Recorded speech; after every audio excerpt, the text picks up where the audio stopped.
नमस्कार मंडळी, कसे आहात तुम्ही? कमळी मुंबई विद्यापीठातून पहिली येते आणि ही आनंदाची बातमी आई आणि आबांना सांगण्यासाठी ती त्याच दिवशी तिच्या गावी निघते. कमळीला गावी पोचल्यानंतर मोठा धक्का बसतो, कारण जवळपास 1 वर्ष आबांच्या निधनाचं सत्य तिची आई तिच्यापासून लपून ठेवते. आबांच्या निधनानंतर कमळी मुंबईला जाणार नाही, ती गावीच राहील. यामुळे तिच्या शिक्षणात अडथळा निर्माण होईल, असं तिच्या आईला वाटत असतं.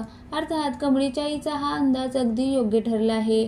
आपले लाडके आजोबा या जगात नाही हे समजल्यावर कमळी प्रचंड खचते.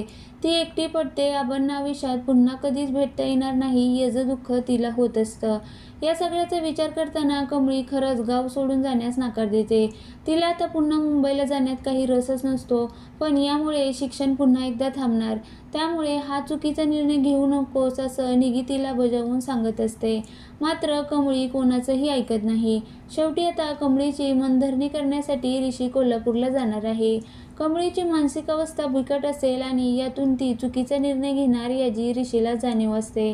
त्यामुळे आता तो स्वतःला तिला परत आणण्यासाठी कोल्हापूरला पोचला आहे. कमळी ऋषीला सांगते, मी आता माझं गाव सोडून कुठेही जाणार नाही. कमळीचा हा निर्णय ऐकून ऋषी सुद्धा एक निश्चय करतो. तू गाव सोडून जाणार नाही तर मी सुद्धा इथेच राहणार. ऋषी तिला म्हणतो, आता माझं हे गाव राहण्याचं खूळ तेव्हा जाईन जेव्हा तू माझ्याबरोबर मुंबईला येशील.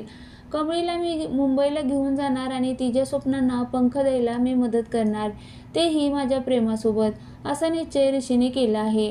आता कमळीच्या गावात ऋषी सगळी कामं करणार आहे. तो शेतात देखील कष्ट करताना दिसेल. याशिवाय ऋषीने स्वतःचा लूक बदलला आहे.